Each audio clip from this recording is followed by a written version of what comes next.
Meus caros amigos, agora vem uma questão que é mais sensível e direta para quem nos assiste, que a gente tem uma gama muito grande de profissionais que trabalham no serviço público e são quem, às vezes, de fato, garante o acesso da população aos serviços básicos.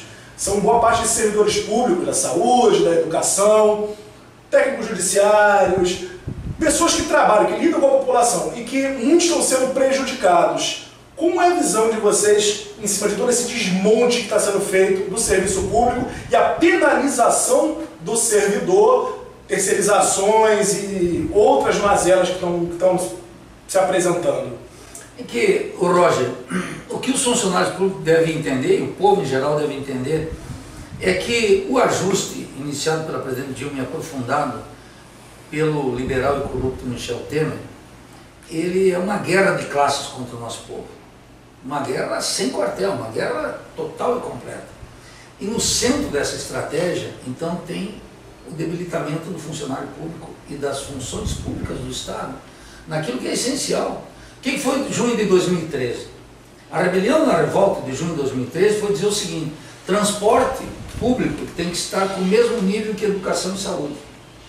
São questões elementares. Isso nos países desenvolvidos é assim. Num país como Cuba isso já está resolvido. Venezuela, Equador e Bolívia já resolveram o problema do analfabetismo. Como é que tu vai fazer isso sem funcionário público, sem serviço público de qualidade, sem investimento permanente? Aqui está ocorrendo o contrário. Todo esse desmonte do serviço público é colocar a serviço dos bancos e das empresas áreas suculentas de acumulação. Então, a revogação da Previdência, da Previdência Social, o que é? É colocar na mão dos bancos os planos complementares, que é o que eles vão fazer. A aposentadoria complementar, percebe? É colocar aí. Redução do investimento, toda parte. E a redução do investimento em educação, né, significa o quê? Abrir um amplo espaço, por exemplo, em mega monopólios como a Croton, por exemplo, que está aí acumulando na área da educação, e dando educação de péssima qualidade, uma educação meramente formal. Então veja, e claro, e renega a universidade pública, para dar um exemplo, a uma função marginal. Mas isso ocorre também em todas as áreas do setor público. Imagine, por exemplo, o controle de fronteiras e o controle da biodiversidade, que precisa de um Estado absolutamente atento, com 20 mil vezes mais funcionários do que nós temos. Como fazer pesquisa científica e tecnológica num país dependente e periférico, sem os órgãos de Estado turbinados, não só com funcionários capazes, mas como é nos Estados Unidos? Como é que os Estados Unidos é uma potência científica e tecnológica, se não com um amparo estatal decidido na área de ciência e tecnologia?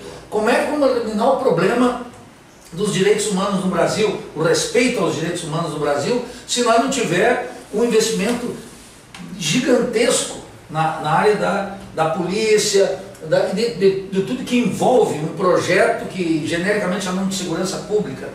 Tudo isso não se faz sem funcionário público. Então essa guerra de classes contra o funcionalismo público é a retirada de direitos. A direita tem a habilidade de mostrar que o Estado é corrupto, que o Estado arrecada mal e é ineficiente e, portanto, pagamos muito imposto. Pagamos imposto, vírgula. Eu, como funcionário público, pago 27,5% todo mês na fonte. Não tem nem conversa. Os mineradores que exportam manganês e tudo que você imaginar aqui, tantalita, nióbio, tudo, de 2% a 4%. Era 2%, a Dilma colocou para 4%, e às vezes nem pagam isso. Nem vou falar da quantidade de renúncia fiscal, incentivos, isenções, que produzem uma política fiscal que arruina o Estado e dá benesses para o capital. A política fiscal brasileira é uma alavanca. E como mexe toda a eficiência do Estado. Evidente. Então veja, agora a crise do Estado brasileiro não é uma crise de natureza fiscal, é uma crise de natureza financeira, que tem íntima relação com o gasto rentista, quer dizer, esses 400, 420, 480 bilhões que todos os anos fazem com essa rapina, essa farra da dívida pública.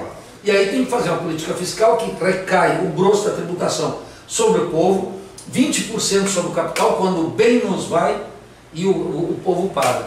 E de resto, uma política fiscal em que os ricos não pagam imposto. Professor, nós reza na cartilha da Maria Lúcia Fatorelli? A Maria Lúcia é uma companheira importante, porque ela chamou a atenção com a Auditoria Cidadã da Dívida para o problema da dívida pública, porque aí tem que ter duas coisas.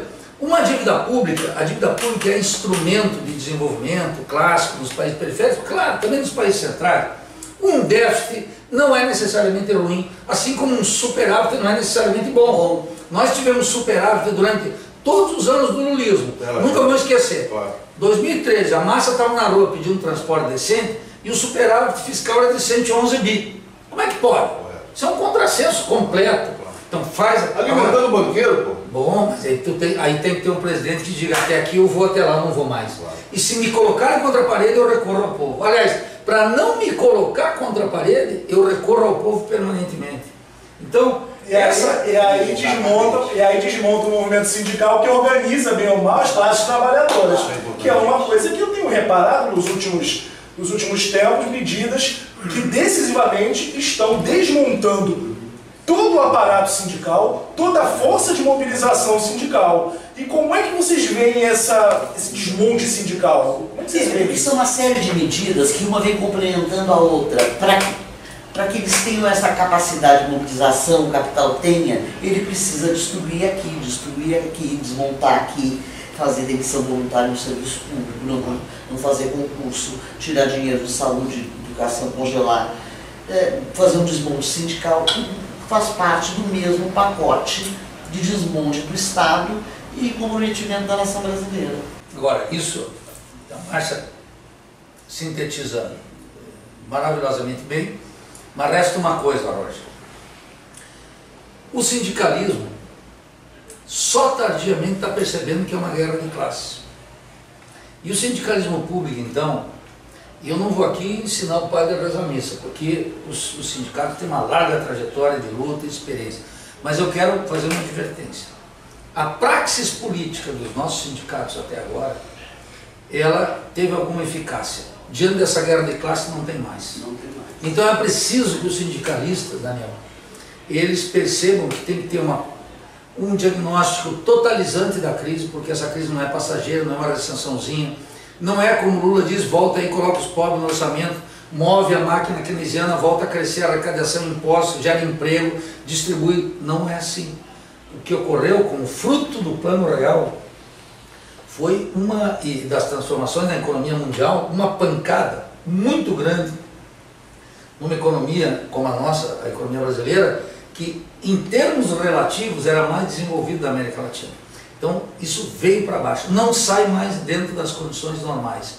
E segundo, esse sindicalismo tem que ter uma praxis política renovada. Eu nunca entendi como é, por exemplo, que a CUT tinha 1.400 jornalistas e nunca teve um jornal nacional. E ninguém vai me provar, senão o quê? Também dentro das organizações sindicais, há uma conciliação de classe que não está percebendo o seguinte. Tem épocas que a burguesia quer acordo, então é possível fazer acordo, depende da correlação de forças, não há outra alternativa a não ser sentar na mesa de negociação. Mas agora a burguesia não quer acordo nenhum. Por isso que a ilusão lulista supõe que o Lula chega e faz acordo. Não faz porque a burguesia não quer mais acordo. Senão, por isso. Agora, quem tem que ter autonomia diante disso? Os sindicatos. Então os sindicatos precisam abrir o olho e tem que fazer uma reavaliação profunda do diagnóstico que eles têm e sobretudo da praxis política que vai ter que ser orientada por uma razão iracunda, maior do que aquela que nos trouxe até aqui.